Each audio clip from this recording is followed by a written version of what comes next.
Hello everyone, welcome to Star IQ. Star IQ के video platform पे आप सभी का बहुत बहुत स्वागत है। आज 2 जुलाई 2023 के हरियाणा करंट अफेयर इस पर्टिकुलर वीडियो में हम पढ़ने वाले हैं। उम्मीद है, अभिलाषा है कि आप बहुत ज़्यादा अच्छे होंगे, अपना ख्याल रखा हुआ होगा आपने, और के साथ आप पढ़ाई भी बहुत अच्छे से कर रहे होंगे। पढ़ाई कर रहे होंगे, अच्छी बात है। तो मेरे प्यारे बच्चों, आपकी पढ़ाई में मदद करने के लिए स्टार आईक्यू एप्लीकेशन पे एचएसएससी सीईटी की अगर आप तैयारी कर रहे हैं तो थ्योरी और के साथ एमसीक्यू का बैच है। बहुत अच्छे अच्छे उसमें एमसीक्यू पढ़ाए जा रहे हैं। उस बैच को अगर आपने अभी तक ज्वाइन नहीं किया तो कर सकते हैं। ग्रुप डी की तैयारी कर रहे हैं तो भी आपके लिए एक इंपॉर्टेंट बैच है, वो भी आप उसे ज्वाइन कर सकते हैं। जल्दी चंडीगढ़ पीआरटी एग्ज़ाम का प्रिपरेशन के लिए भी एक बहुत ही सुंदर सा बैच है, वो सजाया जाएगा, पढ़ाया जाएगा आपको। जुड़े रहिए स्टार आईक्यू के साथ में। और आइए आज के इस इंपॉर्टेंट सेशन की शुरुआत करते हैं। मुख्यमंत्री दूध उपहार योजना के लिए किस विभाग को गोल्ड स्कॉच अवार्ड दिया गया है? ये सवाल मैंने आपको पढ़ाया था, पूछा था कल एक्चुअली, और इस सवाल का जो ठीक आंसर है वो है महिला एवं बाल विकास मंत्रालय। एक्चुअली पता क्या चीज़ है, 5 अगस्त 2020 को मुख्यमंत्री जी ने इस योजना को स्टार्ट किया था। 5 अगस्त 2020 को इस योजना में क्या था, इस योजना के अंदर ना इंपॉर्टेंट बात ये थी कि बहुत सारे बच्चे ऐसे होते हैं जो दूध पीते नहीं हैं। महिलाएं भी तो नहीं पीती है दूध। अच्छा, दूध ना पीने की वजह क्या है? नहीं, दूध में मलाई आ गई है, दूध में अजीब सी स्मेल आ रही है, पिया नहीं जाता है, जी दौरा होता है, ये होता है, वो होता है। अब भाई दूध नहीं पियोगे तो आप लोग अपने अंदर कैसे एनर्जी ले पाओगे? बोन की एनर्जी कैसे आएगी आपके अंदर? आप कैसे थोड़ा से मजबूत होएंगे? कैसे आपके अंदर विटामिन्स आएंगे? फिर कहेंगे हमें आंखों से दिखाई नहीं देता, हमें धुंधला दिखाई देता है, हमारे बाल झड़ रहे हैं, हमें मोटापा आ रहा है। सर दूध नहीं पियेंगे तो मोटापा? अरे भाई, मोटापा बीमारी है, ठीक है, कोई अच्छी चीज़ नहीं है ये। तो दूध पीजिएगा, बहुत ज़रूरी है। अब सरकार ने सोचा चलो एक काम करते हैं, ये ऐसे तो नहीं पियेंगे, आजकल ये फ्लेवर का ज़माना है, तो इसीलिए सरकार ने क्या कर दिया, इसको फ्लेवर प्लस में सादा मिल्क, इसमें गुलाब का, इलायची का, ऐसे वनीला, स्ट्रॉबेरी, इस टाइप के जो ना फ्लेवर ऐड कर दिए। और गर्भवती महिला, गर्भवती माता, और कहिएगा इसके अलावा नवजात शिशु वाली माँ और छोटे बच्चों के लिए ये हफ्ते के 6 दिनों के अंदर इस योजना के तहत दूध पिलाया जाता है। ये है इंपॉर्टेंट सी बात।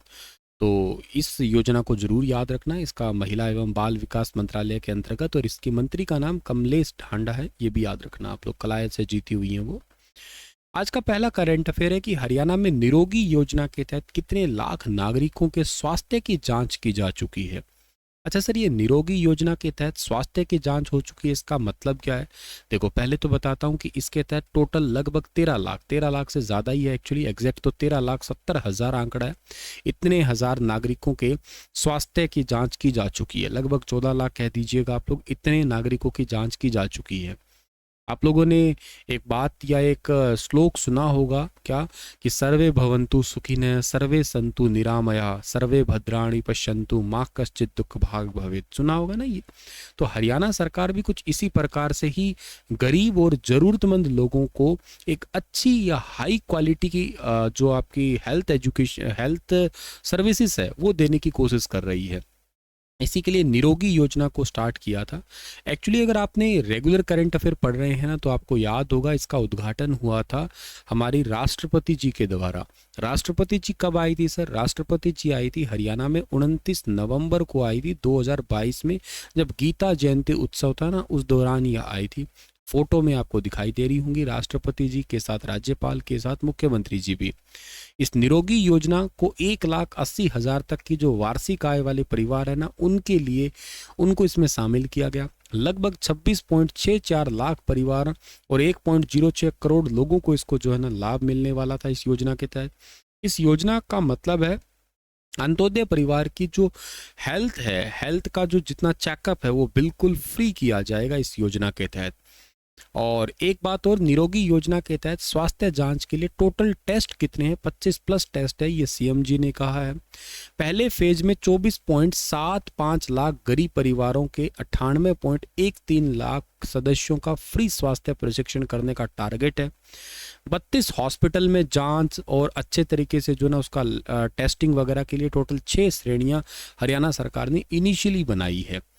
चलो सर, ये तो बात हमारे पास में हुई, पर आज आप इसकी बात कर क्यों रहे हो? आज इसके लिए इसलिए बात कर रहा हूँ क्योंकि कल के दिन आपने 1 जुलाई को डॉक्टर्स डे पढ़ा था। हालांकि जीएसटी डे भी होता है, पर डॉक्टर डे पढ़ा था, इसीलिए आप इस हेल्थ वाली योजना की बात कर रहे हो।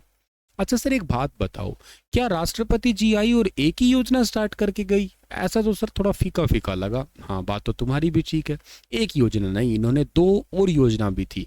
एक इनके साथ में थी ई टिकटिंग प्रणाली। अब ये क्या भला है सर जी? भाई, आप रोडवेज बस में जब जाते आते हो तो आपने देखा होगा टिकट कटक कटक वाला जमाना धीरे धीरे खत्म हो रहा है। अब आपको ई टिकटिंग सिस्टम, यानी कि एक छोटा सा आपको एक जो आपका वैक्स कॉटेड पेपर है ना, वो वाली टिकट मिलने स्टार्ट होगी। इनिशियली 6 डिपो को लाभ मिलेगा। जनवरी 2023 से इसे स्टार्ट कर दिया। हमारे हिसार डिपो की कुछ बसेस में मैंने देखा है, नोटिस किया है, शायद आपने भी नोटिस किया होगा।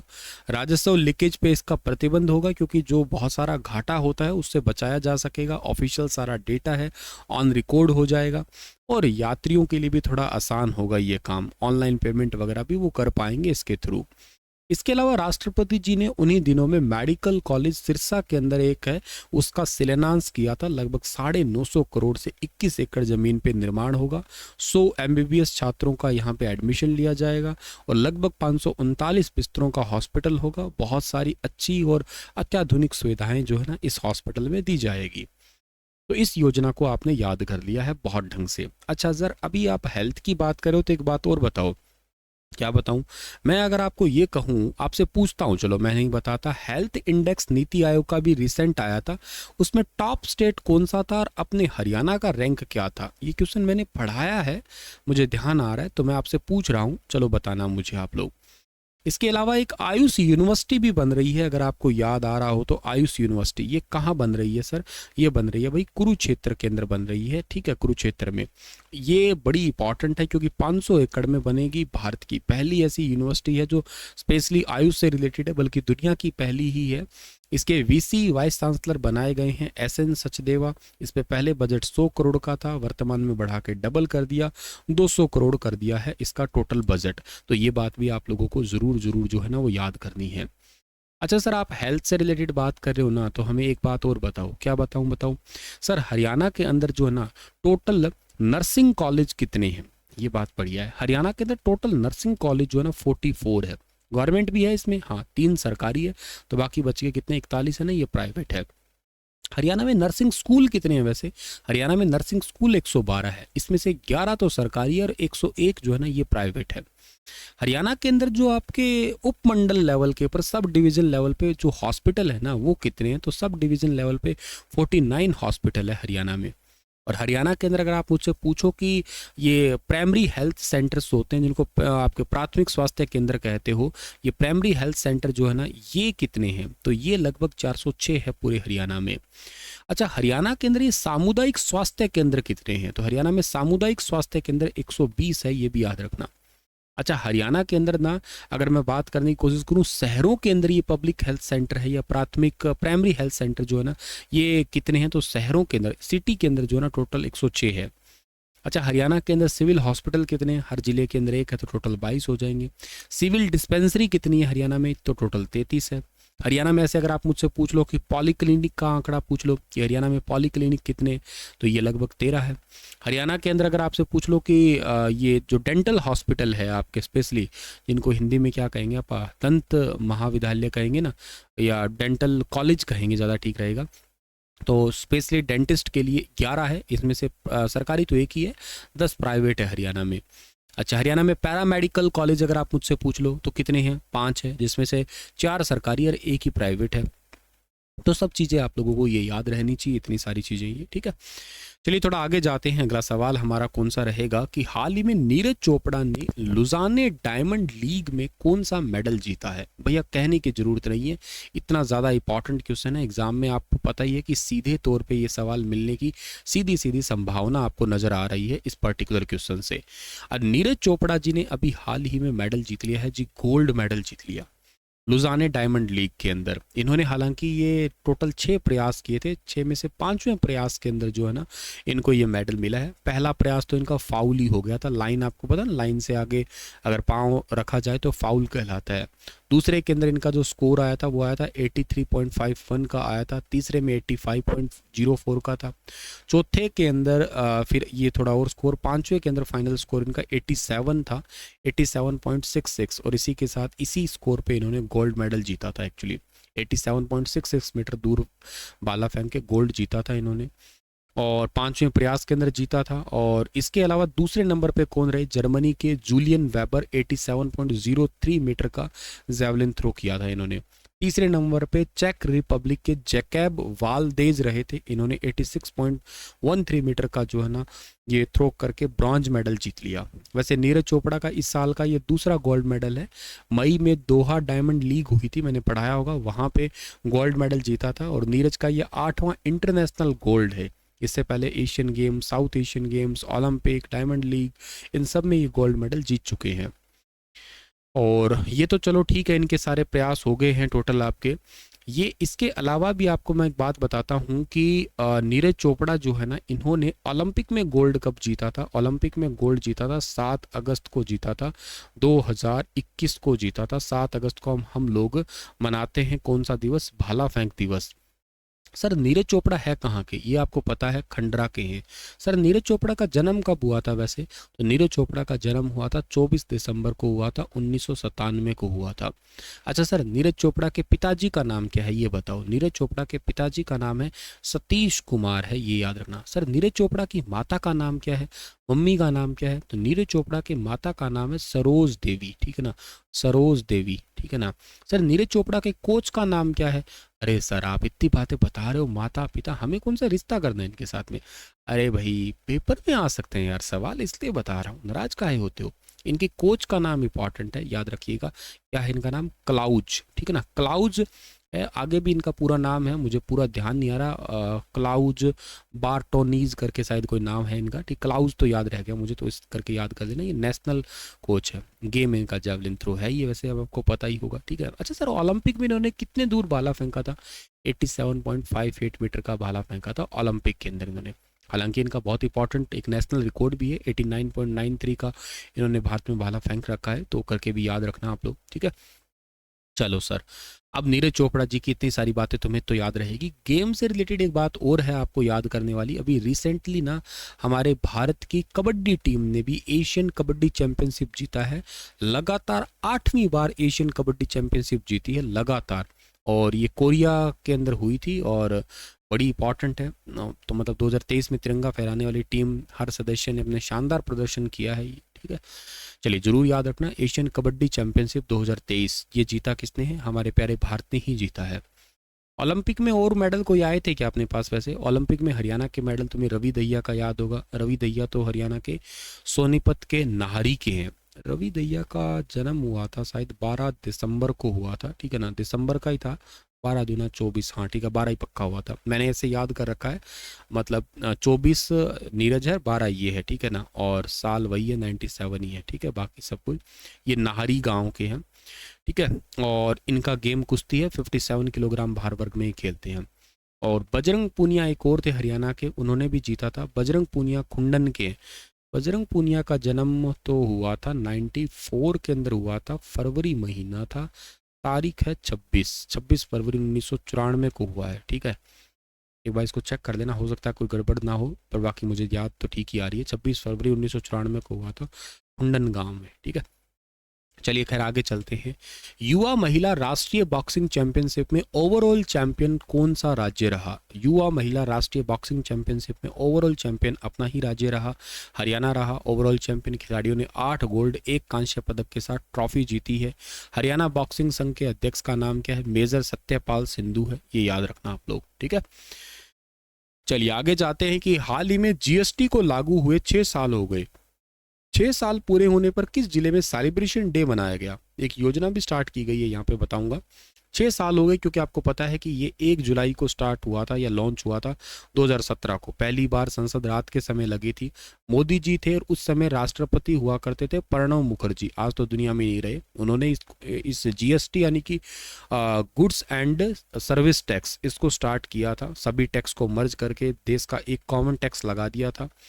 तो 6 साल पूरे होने पे जो ना सेलिब्रेशन डे अभी हाल ही में मनाया गया है गुरुग्राम में। और मुख्य अतिथि तो आप सबको पता है, चीफ गेस्ट थे दुष्यंत चौटाला, जो चीफ मिनिस्टर है, डेप्यूटी चीफ मिनिस्टर है हरियाणा के। और गुरुग्राम की हिस्सेदारी में लगभग 4,500 करोड़ रुपए आते हैं इसी जीएसटी कलेक्शन के अंदर।